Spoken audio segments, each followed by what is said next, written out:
Mohan Roy George Joseph sir നേരത്തെ പറഞ്ഞത് ക്രൈമിന് ശേഷമുള്ള കാര്യങ്ങളാണ്. ധന്യാരാമൻ നേരത്തെ പറഞ്ഞത് അതുതന്നെയായിരുന്നു.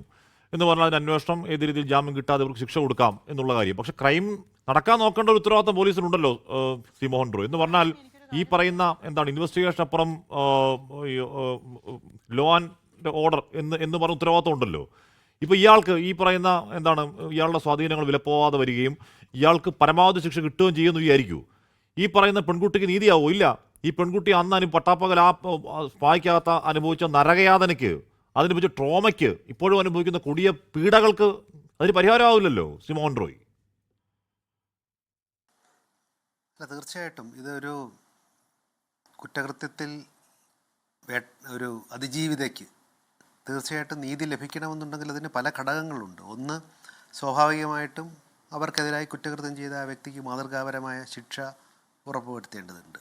അത് ആ കുട്ടിക്ക് വേണ്ടി മാത്രമല്ല, സമൂഹത്തിൽ പൊതുവെ ഉണ്ടായിരിക്കുന്ന ഒരു ഭയവും, കാരണം ഇത്തരം കുറ്റകൃത്യങ്ങൾ ചെയ്യുന്നവർ സാധാരണ ഒരു ഭയം കൂടി ഉണ്ടാക്കാൻ വേണ്ടിയിട്ടാണ്. കാരണം ഇത്തരത്തിലൊരു കാര്യം ചെയ്തില്ലെങ്കിൽ തങ്ങൾ ഇത്തരത്തിലൊക്കെ ചെയ്തേക്കാമെന്ന് പറയുന്ന ഒരു ഭയം കൂടി ഉണ്ടാക്കിയെടുക്കാൻ വേണ്ടിയാണ് ചെയ്തത്. അപ്പോൾ സമൂഹത്തിനും ഈ കുട്ടിയുടെയും ഒരു നീതി നടപ്പാക്കാൻ വേണ്ടി ഇത്തരത്തിലുള്ളൊരു കാര്യം ചെയ്യുന്നുണ്ട്. രണ്ടാമത്തത്, അദ്ദേഹത്തിൻ്റെ ഒരു മാനസിക നിലയിലുണ്ടായ വ്യതിയാനങ്ങൾക്ക് കൃത്യമായ ഒരു ചികിത്സയോ മറ്റോ നടത്തേണ്ടതുണ്ട്. കാരണം ഇത്തരത്തിലുള്ള ഒരു ട്രോമയിലൂടെ കടന്നു പോകുന്നവർക്ക് ധാരാളം മാനസികമായ പ്രശ്നങ്ങൾ ഉണ്ടാക്കാം.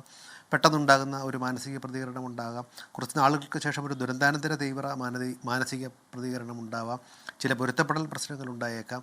ചില ചെറിയ വിഷാദരോഗങ്ങൾ ഉൾപ്പെടെ തീവ്രമായ വിഷാദരോഗങ്ങളിലേക്ക് വരെ എത്തപ്പെടാനുള്ള സാധ്യതയുണ്ട്.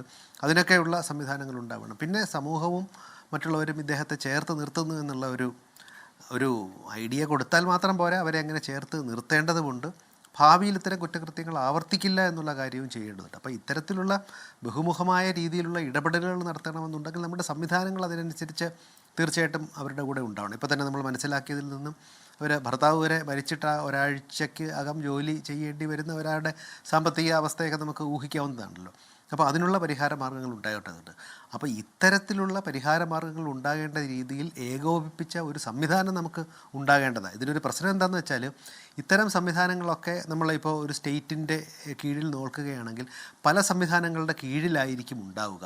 അപ്പോൾ ഇത്തരം കാര്യങ്ങൾ കൃത്യമായ ഏകോപനം ഉൾപ്പെടെ ഉണ്ടാവേണ്ടതുണ്ട്. ഈ ഏകോപനത്തിന് യഥാർത്ഥത്തിൽ ഉണ്ടാകേണ്ട കമ്മിറ്റികളുണ്ട്. ജില്ലാതലത്തിൽ തന്നെ ഒരു പോലീസിൻ്റെ ഭാഗത്തു നിന്നും വനിതാ ശിശു വികസന വകുപ്പിൻ്റെ ഭാഗത്തു നിന്നും ജുഡീഷ്യറിയുടെ ഭാഗത്തു നിന്നുമുള്ള പ്രതിനിധികൾ ഉൾപ്പെട്ട ഒരു കമ്മിറ്റി ഇത് നടപ്പാക്കുകയും അതിന് മേൽനോട്ടം വഹിക്കുകയും ചെയ്യുമ്പോൾ സംസ്ഥാന തലത്തിൽ ഉൾപ്പെടെയുള്ള ഇത്തരം സംവിധാനങ്ങൾ ഉണ്ടായിട്ടുണ്ട്. സർക്കാർ സംവിധാനത്തിലെ പല കാര്യങ്ങൾക്കും ഇത്തരത്തിലുള്ള ഒരു ഏകോപനത്തിൻ്റെ ഒരു പ്രശ്നം. അത് ഏകോപനത്തിൻ്റെ പ്രശ്നമെന്ന് പറയുമ്പോൾ വിവിധ വകുപ്പുകൾ വിവിധ ആൾക്കാരുടെ വിവിധ മന്ത്രിമാരുടെ കീഴിലായതുകൊണ്ടാണ്.